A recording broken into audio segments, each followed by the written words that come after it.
Good morning to all of you. मैं दशरथ सिंह। आज अपन एक इंपॉर्टेंट क्वेश्चन देख रहे हैं जो एरर में या फिल इन द ब्लैंक्स में बहुत आता है, नॉट ओनली बट ऑल्सो। और नॉट ओनली बट ऑल्सो के क्या क्या क्वेश्चंस बनते हैं सारे अपन देख लेते हैं। तो आपको इनके लॉजिक को याद रखना है। उसके बाद चाहे कितना भी बड़ा क्वेश्चन हो, चाहे कितना भी छोटा क्वेश्चन हो, और चाहे आप एयरफोर्स, एसएससी, नेवी, बैंक भी कुछ भी तैयार करें, लॉजिक सेम लगेगा। ठीक है। पहला एक छोटा सा एग्जाम्पल देखते हैं। देखिए, not only the teacher but also the students were ready. अब देखिए, इसमें क्या होता है, जब भी एरर के क्वेश्चन में नॉट ओनली बट ऑल्सो का वर्ब एग्रीमेंट के साथ आता है, तो हमेशा ध्यान रखना यहाँ पे जो भी वर्ब आ रही है उसका सब्जेक्ट हमेशा सेकंड सब्जेक्ट होगा। ये कौन सा सब्जेक्ट है? फर्स्ट। पर जो वर्ब को केवल लेना देना है सेकंड सब्जेक्ट है, तो जो भी वर्ब होती है वो किस पे एग्री करती है? सेकंड सब्जेक्ट पे। कैसे? एक इसको सिंपल सा देखते हैं। अगर मान लीजिए मैं यहाँ पे टीचर्स की जगह सॉरी स्टूडेंट्स की जगह स्टूडेंट कर दूं, ठीक है, तो यहाँ पे वर्ब हटके क्या आ जाएगा? वॉज। उसको द टीचर से कोई मतलब नहीं है।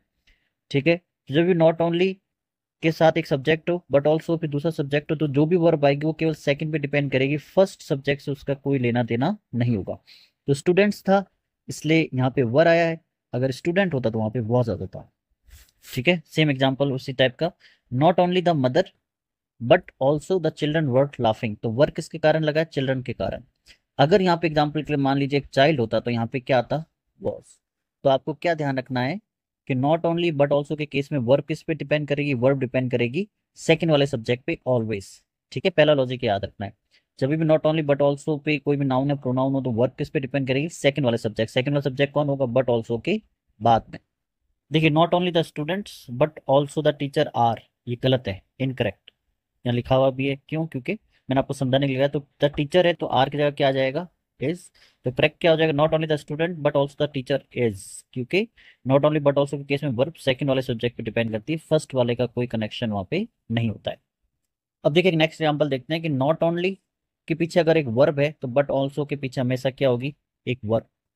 इसी तरह अगर नॉट ओनली के पीछे एक नाउन है तो बट ऑल्सो के पीछे भी क्या होगा? एक नाउन। कैसे? She is not only a doctor. Doctor कौन है? नाउन। बट ऑल्सो लॉयर, और लॉयर भी कौन है? नाउन। जैसे स्विम कौन है? एक वर्ब। प्लेस कौन है? एक वर्ब। तो आपको ध्यान रखना है कि नॉट ओनली के पीछे वर्ब है तो बट ऑल्सो के पीछे भी वर्ब होगी। नॉट ओनली के पीछे अगर एक नाउन है तो बट ऑल्सो के पीछे भी एक नाउन होगा। एक चीज आपको ध्यान रखनी है, जब भी नॉट ओनली सेंटेंस के आगे आएगा तो जो भी हेल्पिंग ऑफ सेंटेंस से आगे आ जाएगी, सब्जेक्ट पीछे चला जाएगा। ठीक है। लेकिन इससे कोई अपन को चेंज नहीं करना। नॉट ओनली इज, इसको आप एक तरह से इग्नोर कर लीजिए। नॉट ओनली जब भी आगे आता है वर्ब आगे आ जाती है। अगर इस सेंटेंस के सबसे आगे स्टार्ट हो तो not only is the chocolate ice cream क्या है? एक नाउन है। वैसे ही द चेरी पाई क्या है? एक नाउन है। तो नॉट ओनली के बाद एक नाउन आया तो वर्ब बट ऑल्सो के बाद भी एक नाउन आएगा। ये चीज आपको ध्यान रखनी है। तो आपको सिंपल सा है, 3 पॉइंट आपको यहाँ मेन ध्यान रखने हैं कि नॉट ओनली बट ऑल्सो के केस में जो वर्ब का है, वर्ब एग्रीमेंट वो सेकंड सब्जेक्ट पे डिपेंड करेगा।